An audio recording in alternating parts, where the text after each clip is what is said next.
For this next sculpture unit, we are going to be talking about slice form sculpture, or more specifically, planar sculpture. So, before we get started, we are going to talk about form once again. Since we are a sculpture class, we're trying to create things that are three-dimensional or things that have length, width, and height. So, for example, a piece of paper is two-dimensional. Creates a shape. It is flat. It has length and width, but no height. However, you can take something that has just length and width, something that's two-dimensional, and manipulate it to create that third dimension to create form. So folding of paper can create something that's three-dimensional, as you see in the image on the right. Now, we're going to be talking about some different ways of manipulating paper, and four specific ways of manipulation are as follows. Okay, we're going to start with talking about origami, which is a way of working with paper that you might be very familiar with. And origami is essentially the art of folding paper. Okay, so folding the paper to create something new. So whether it's a paper crane, a paper airplane, a box. Okay, there's a lot of things that you can create with origami. And folding the paper, some are very simpler, some are extremely complex. And it just really depends on your current ability level working with the paper and following the instructions.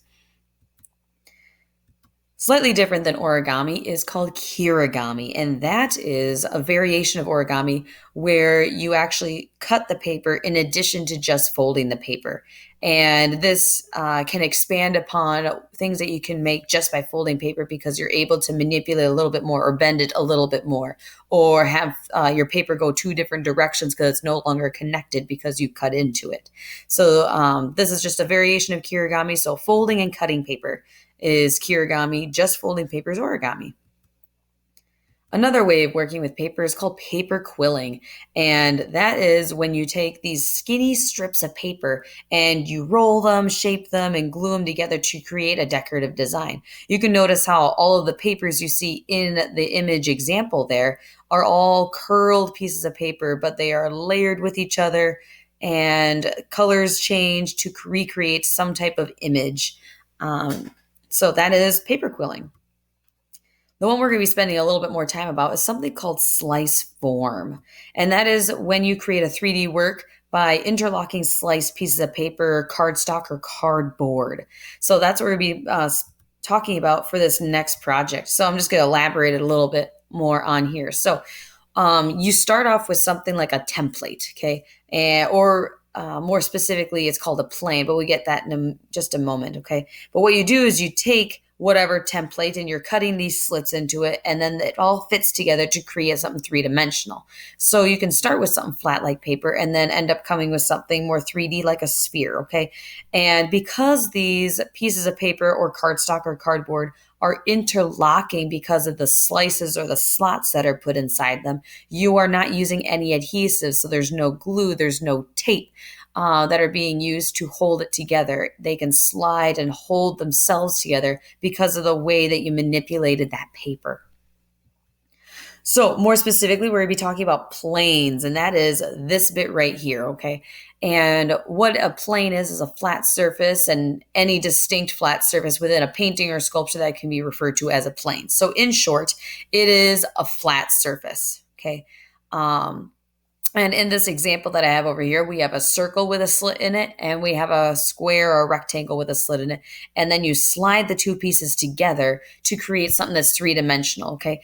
And what it ends up creating is something we call planar artwork, where an artwork is created by the use of planes, flat pieces of some sort of material, to create a 3D type of work. So there's a lot of artists that create planar sculpture. Alexander Calder is one of those individuals, and he creates mobiles as well as these huge public works that are usually made out of metal and they're bright colored. And you can tell that it's planar because it has a lot of flat pieces of metal that are bent and manipulated to create something that's interesting. This specific work is called Flamingo. In my opinion, it looks nothing like a flamingo, but okay, we'll go with it. Anyways, so he's one of those artists that has used planar sculpture as part of his collection of works that he's done. We also have Damien Ortega, who created this work called Tortilla, or tortillas in 1998. And you can see there's a bunch of slits in the circle pieces, the circle planes that he used, and they all fit together to create this unique stack of tortillas or fake tortillas. Who knows? Okay, and then we have Park Chan-wook, and he created this work in 2010. Park is well known for recreating famous sculptures and iconic works and imagery using layered planes, and then having these rods to sort of connect it all together. But you can see each layer of metal is all a different size and a different shape. And by stacking them in the right way, you're able to recreate a three-dimensional object, which is really cool. So if you were standing parallel with it, you actually could see pretty much right through the sculpture because of the spaces in between each of the planes. And then we also have Aaron Gregory, who did this work in 2012.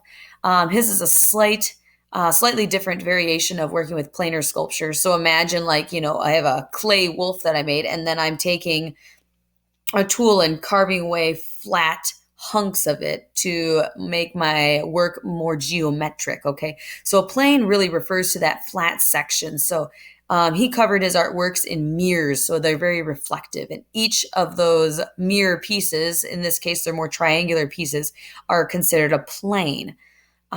So just another way of interpreting planar sculpture. Now, I want to go a little bit deeper into the difference between slit and slot. Okay. And I've been kind of using both of them, and it seems kind of interchangeably, but they're not exactly. They refer to the cut that you create to make your plane stick together. Slits work best if you're using regular paper or cardstock. However, slots, which are created by removing a little bit extra material, so then your slit is wider, okay, it becomes a slot. And this works best if you're working with cardboard, okay? The width of your slit or slot, if we're talking about working with cardboard, needs to be about the same thickness as the material that you're working with. That's why just a single cut with a scissors, a slit, works really well with paper, because paper is very light and thin.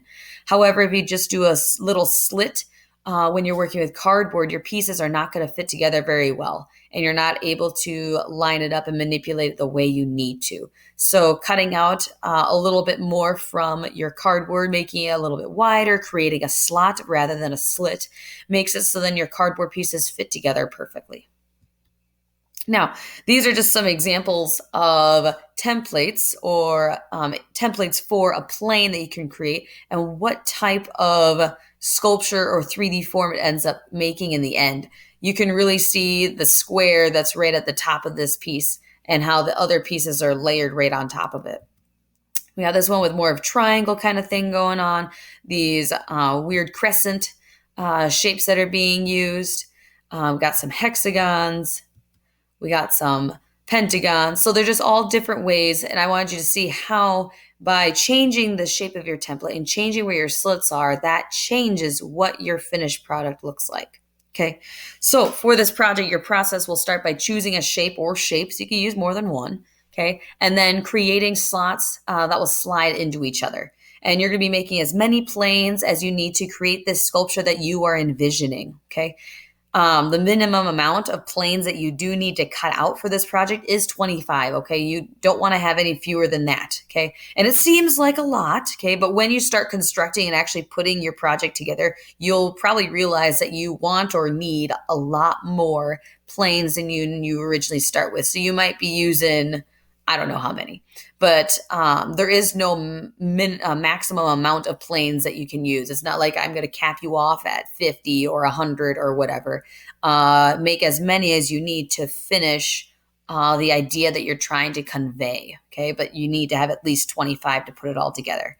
Your big goals is to create a three-dimensional artwork using paper, cardboard, focusing on planar sculpture and Sliceform construction.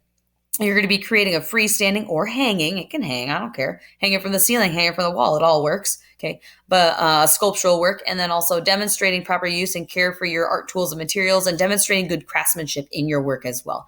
So these are the things that are really important to be able to have a successful work. So that's all I have for you. If you have any further questions, comments, or concerns, feel free to snag me over, and I will help you the best I can.